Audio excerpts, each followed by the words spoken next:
स्वागतम बच्चों। बच्चों आप सब कैसे हो? आशा है आप सब अच्छे होंगे। आज हम आपके कक्षा 6 हिंदी ज्ञान मंजरी विषय 5 गुलीबर की यात्रा विषय पढ़ेंगे। फिर चलो बच्चों विषय वस्तु की ओर चलते हैं। प्रस्तुत पाठ एक काल्पनिक कहानी है जिसमें गुलबीर की यात्रा का रोचक वर्णन है। पिलामाने जो प्रस्तुत कहानीटी गोटे काल्पनिक कहानी अटे जो कि गुलबीर यात्रा विषय गोटे रोचक मन को छुईला भाई एक वर्णना करा जाइछि। गुलबीर जहाज में यात्रा कर रहा था। अचानक जहाज तूफान में फंस गया। पिलामाने गुलबीर नाम जड़े युवक जहाज रे यात्रा करुथिले। जहाज माने को जहाज? पानी जहाज। पानी जहाज कौन चले? हाँ, समुद्र पानी रे चली थाए। से यात्रा करुवा समय अचानक कौन है जहाज जाकि जो समुद्री तूफान आसे झड़ तूफान आसे समुद्र झड़ आसे से फंसीगला। सभी यात्री समुद्र में डूबने लगे। गुलबीर तैरकर किसी तरह किनारे पहुंचा। पिला माने से जो जहाज जेतेक यात्री थिले समस्ते कहले समुद्र से जहाज जिते समुद्र भितर पशिबाक लगला तो समस्ते पानी पड़गले। किंतु गुलबीर कौन है बहु कष्ट जेहेतु से पहरा जानी थिला पानी रे पहरी पहरी आसी कूल रे पहुँचला। लहरों ने थपड़े मार मार कर उसे बहुत थका दिया था, इसलिए वह वहीं जमीन पर सो गया। पिला माने समुद्र रे पहरी पहरी आसी किनारा छुईबा एते सहज होई न थाए, जहाँ फल कि सेठारे कवि कहते कौन ना पिलाटी को थापुड़ा मारी मारी कारण लहरटी जिते आसे आम देहरे माड़ हुए आसिकी तो सहीटा एक माने जाबुड़ा माने जमी आमको आम माँ बाबा गोटे थापटे मारी था सहित तुलना कर गुलबीर को लहर माने थापड़ मारी मारिक आणिकी पूरा थकई देथिले। तेणुकरी सी कौन कला जितेबाला आसिकी कूल छुईला स्थल भाग छुईला पर से कौन है से सोई पड़ा। जब उसकी नींद खुली तो उसने अपने आप को पतले पतले धागों से जकड़ा हुआ पाया। जितेबाला आखि खोलिला से देखिला जे निजको सी गोटे जिनस भितर पाइला कौन ना ताकू सतिका जेमती पूरा सरू सरू छोट छोट सूतारे किए बांधी देइची बा गुड़े देइची। जब उसने देखा कि उसकी छाती पर एक छोटा सा आदमी जिसकी ऊंचाई मुश्किल से 6 इंच रही होगी खड़ा हुआ था, उसके आश्चर्य की सीमा ना रही। से देखिला जे ता छाती ऊपर माने पूरा छोट माने 6 इंच खंडे हम जो गोटे मनीषटे ता छाती ऊपर छिड़ा है। से देखिए पूरा आश्चर्य होगला कारण पिला मैंने भाविल जब तुम एत छोट छोट मनीष देख तुम भी आश्चर्य होनी। कुछ देर बाद उसके जैसे छोटे छोटे लगभग 40 आदमी उसकी शरीर पर चढ़ाए। किसी समय पर आनुमानिक 40 खंडे हेबे लोक पूरा सही साइज से भाया देखापी तापर को चढ़ी आसले। उनका नेता हाथ में तीर कमान लिए हुआ था। तांको नेताटी हाथ में कौन कर तीर और कमांड धरी। गुलबीर को जोर से छींक आई जिसे सुनकर वो सब भाग खड़े हुए और कुछ इधर उधर गिर गए। गुलबीर जैसे से पानी ओदा हो तो ठंडा आसी तो छींक आसला से छींकीदेला। से जमी छींकी देजी एमाने कौन हेले ना पूरा डरी गले। डरिकी केते जण माने आड़े साड़े दौड़िकी भी पड़े गले। आउ केते जण एठी सेठी पड़ी भी मध्य गले।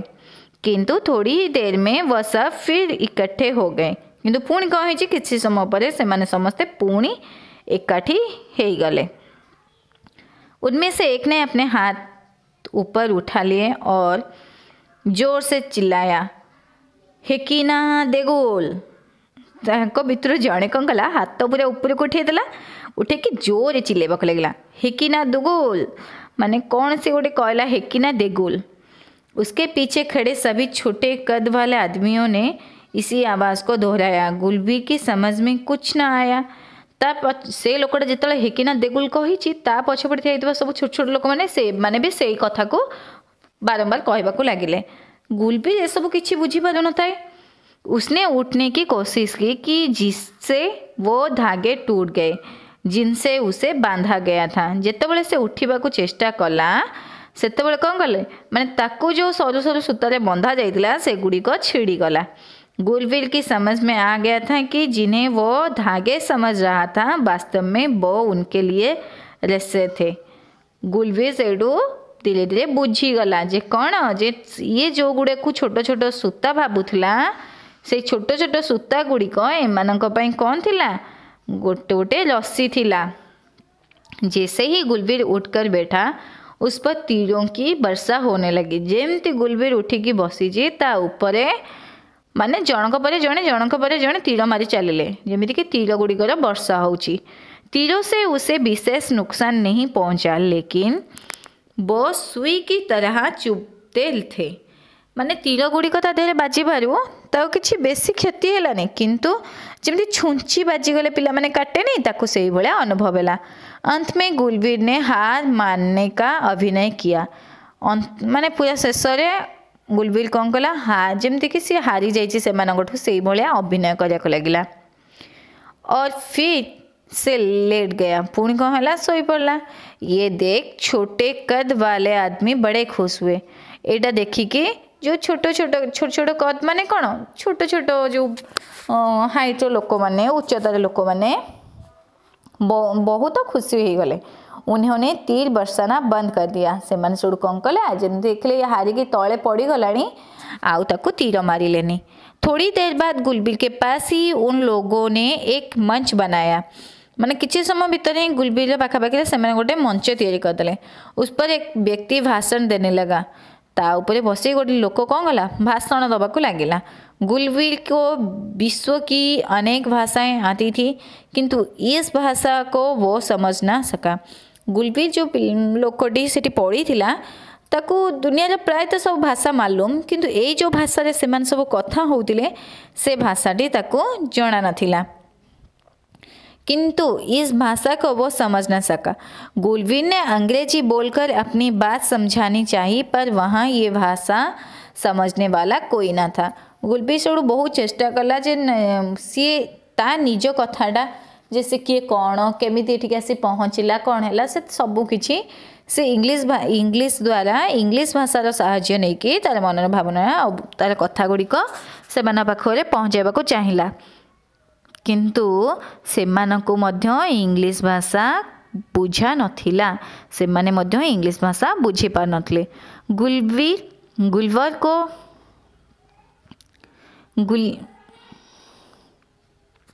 गुलिवर को बड़ी जोर की भूख लगी थी। उसने इशारों से उन लोगों को समझाया। गुलिवर को सेतबेल को बहुत जोरे भोक लगे से ठारिकी जनइला जे पिला माने ठार भी गोटे प्रकार आमर कौन आमर भावना को प्रकट करि थाए। तो से ठारिकी कहला जे मते भोक लगिलाणी। उसकी बात समझते ही लोग दौड़ पड़े और टोकरे भर कर खाद्य सामग्री लाई जाने लगे। सेठू ता इशाराटी से मैंने बुझी पारे बुझिकी कौन कले दौड़िकी गले पूरा झुड़िए खाइबा जिनस भरिकी नहीं आसले। उस सामग्री को मंच पर रख दिया गया। उस देश के हिसाब से खाना सैकड़ों व्यक्तियों भर के लिए यथेष्ट था लेकिन गुलिवर की दृष्टि से उसकी मात्रा कम चलाऊ ही थी। माने से माने जति खाद्य आनी तांको देश रे माने शह शह लोक माने से खाद्य खाई परिबे किंतु गुलिवर पई से गुडा कोन माने काम चलाई दबा एना खाली पेट रहबा अपेक्षा किछि तो मिलिला सेही भलिया थिला। खाना खाने के बाद गुलिवर को नींद आने लगी। जल्दी ही वो खराटे भरने लगा।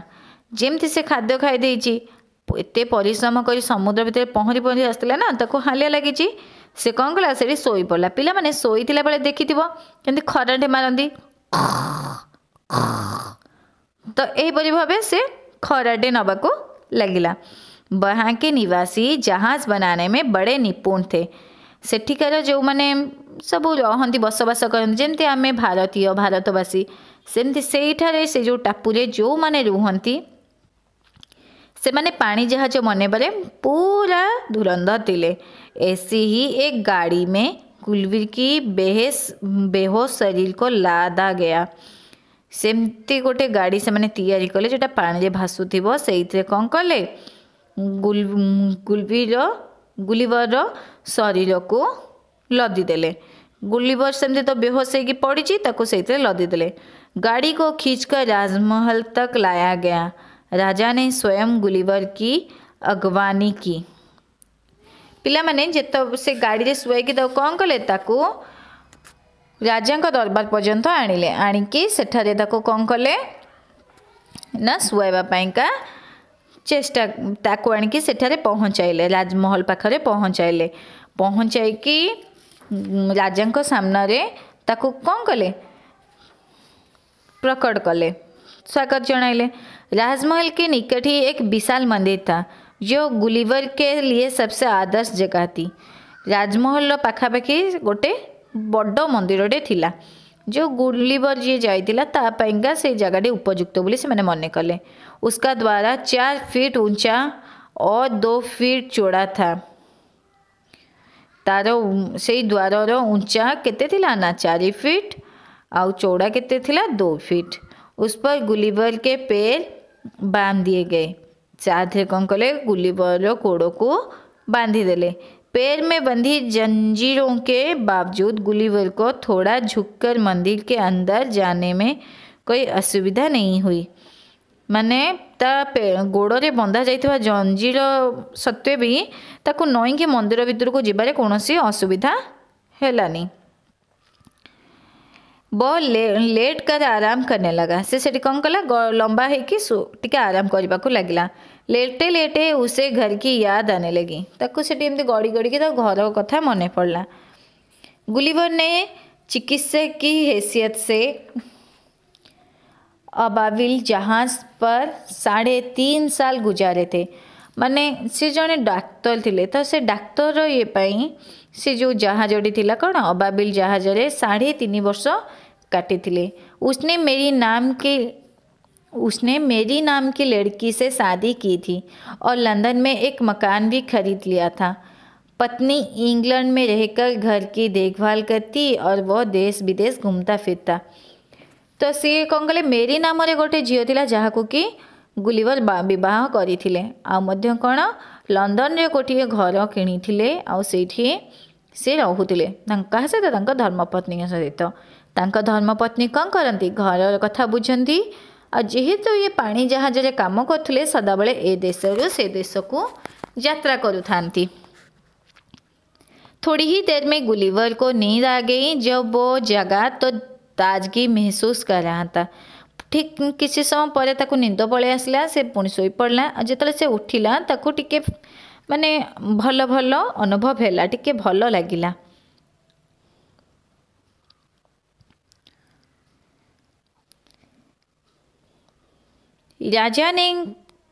इसके बाद राजा ने गुलिवर को वहाँ की भाषा सिखाने के लिए एक शिक्षक नियुक्त कर दिया। ठीक से ही समय सेठिकार जड़े शिक्षक जमी आम विद्यालय शिक्षक अच्छु तुम मानक विद्यालय पाठ्यपुस्तक बुझाऊछु सेमिति से भाषा गुड़िक तांकर भाषा गुड़िक बुझाइबापी सेठा जड़े शिक्षकों को कौन कले आणिके नियुक्ति कले जेमितिकी गुलिवर को तांको भाषा बुझा पड़िबो।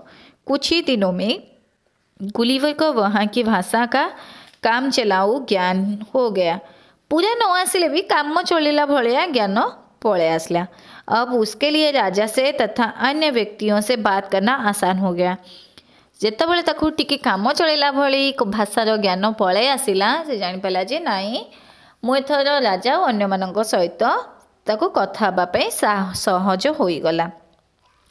राजा ने उसके पैर की जंजीरों खुलवा दी। एक दिन राजा ने गुलिवर से कहा, हमारे पड़ोसी देश ब्लेफुस के सम्राट ने बहुत शक्तिशाली जहाजी बेड़ा तैयार कर लिया है। वह जल्दी ही हमारे देश लिलीपुट पर आक्रमण करेगा। से कहले जे आमर गोटे पड़ोसी देश अच्छी सेठिका राजा कहले जे तांको जंजीर मध्य खोलीदेले जो गोड़े बांधिले कहले जे देख आम जो पड़ोसी राज्य अच्छी पड़ोसी राज्य कौन ना ब्लेफुक्स राज्य अच्छी सेठिकार जे सम्राट सी कौन कर गोटे शक्तिशाली जहाज तैयारी कर बहुत बड़टे आम देश उपरे हमला करने। देश नाम कौन थिला? लिलीपुट। ताले गुलिवर जाइए कौ देश लगी लिलीपुट देश में। तो लिलीपुट को आक्रमण करने पड़ोसी देश माने तैयार होती। गुलिवर ने कहा, आप चिंता ना कीजिए, मैं मिनटों में आपके शत्रुओं को ठिकाने लगा दूंगा। से कहले तुम्हें चिंता करनी, मु तुम शत्रु मानू गोटे सेकेंड बा गोटे मिनिट रे पूरा ठिकाना जगह पहुँचे देवी। गुलिवर ने एक योजना बनाई। गुलिवर कौन कला? गोटे माने तैयारी कला, कौन षड्यंत्र तैयारी कला। वो कुछ रस्सियों और तार लेकर बैठ गया। से किसी रस्सी और किसी तार नहीं कि बसी पड़ा। रस्सियों को बांट कर उसने मोटे मोटे रस्से बना लिए। से रस्सी को सब बांटी की कौन कला? मोटा मोटा रस्सी तैयारी करदेला। तारों को भी इसी प्रकार मोटा कर लिया। जमती रस्सी की रस्सी बांधी जॉइंट करी से मोटा रस्सी तैयारी करला, सेमती केते गुड़िए तार को एकाठी करी मध्य से मोटा तार तैयारी करदेला। तारों के एक सिरे पर उसने कटियां बनाई जिसमें कोई चीज फसाई जा सके। से कौन कले ना जो तार तैयारी कले से तारर गोटे पटे गोटे फास भाया तैयारी कले जो थे कि जमी माछ कि अन्य चीज को फसई हम बा बांधी हम कांटा तैयारी कले। इसके बाद वो तट के पास वाली पहाड़ी पर चला गया। अपनी दूरबीन से उसने देखा कि शत्रु देश ने 50 से भी ज़्यादा जहाज खड़े कर दिए हैं। से कौन कला? समुद्र तट पाखक पलैला, से जाकि ठिया कि तार जो दूरवीक्षण जंत्र थिला से दूरवीक्षण जंत्र माध्यम देखिला कौन ना शत्रु देश गुड़िक 50टा खंडे जहाज ठिया करछंती। कोठी? समुद्र मध्य। गुलिवर रस्से और कटियों लगे मोटे तार लेकर ब्लैकफिश की खड़ी की और चल दिया। से कौन कला? से जो तैयारी करिथिला से कड़ा को लेकिन से कौन कला? से ब्लैकफिश जो जहाज ठिया करथिला से आड़ को चलवा को लगिला और चल दिया। खड़ी में घुसकर उसने वहां खड़े शत्रुओं के सभी जहाज़ों को कटियों में फंसा लिया और सबको रस्सों में बांध दिया। से कौन कला ना कटियों जो से सब जहाज कौन कला गोटे हुक लगी से हुक भाया जहाज गुड़ी को कौन कला से जो कहला गोटे कंटा भाया लगी से जो लुहारे से तैयारी करथिला से तार रे से कंटा भाया जो तैयारी करला से नहीं सब कौन कला से जो जहाज सब शत्रु मानक जहाज देहरे लगेदेला सेठू भिड़वा को लगिला। आउ तापरे कौन कला रस्सी दिए और सबको रस्सी में से सबू जहाज गोटे रस्सी रे बांधला। फिर रस्सों को खींचता हुआ वो अपने मित्रों देश की ओर चल दिया। से कौन कला से सबू को रस्सी बांधी की भिड़ी की तार जो मित्र राज्य को जोठी से पहुँची कौटी पहुँचला? हाँ कुह। हाँ लिलीपुट तार मित्र देश जोड़ी से पहुँची जोड़ी रही से नहीं आसला बा से आड़ को चली आसला। ब्लैकफिश के सैनिकों ने तीर बरसाना शुरू किया। ब्लैकफिश के सैनिकों तीर कौन कले? तीर मारिबा आरंभ कले, किंतु उनसे गुलिवर का बाल भी बांका ना हुआ।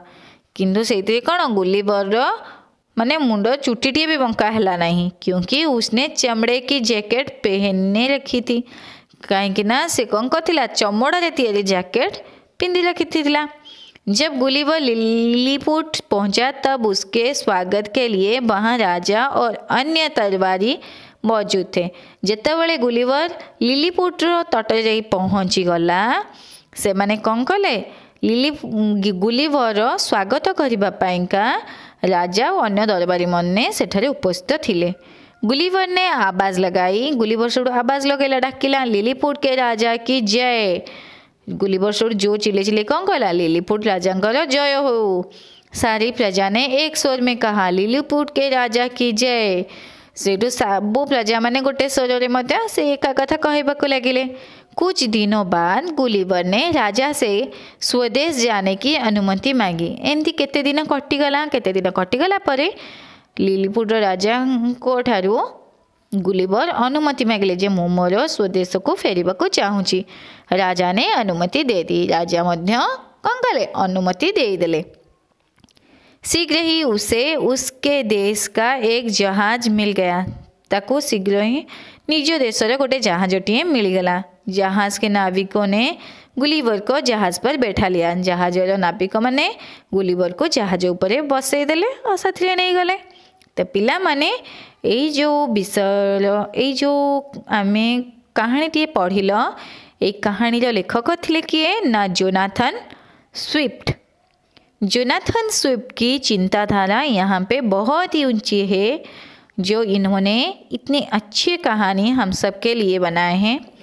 आशा है आप सबको विषय वस्तु बहुत ही अच्छा लगा होगा और ज़रूर समझ में आया होगा। तो फिर चलो बच्चों, आज के लिए आपका गृह कर्म है 5 गुलिवर की यात्रा अभ्यास पृष्ठ 17 और 18 और 19 का आज का गृह कर्म है। Thank you for watching this video. Bye bye.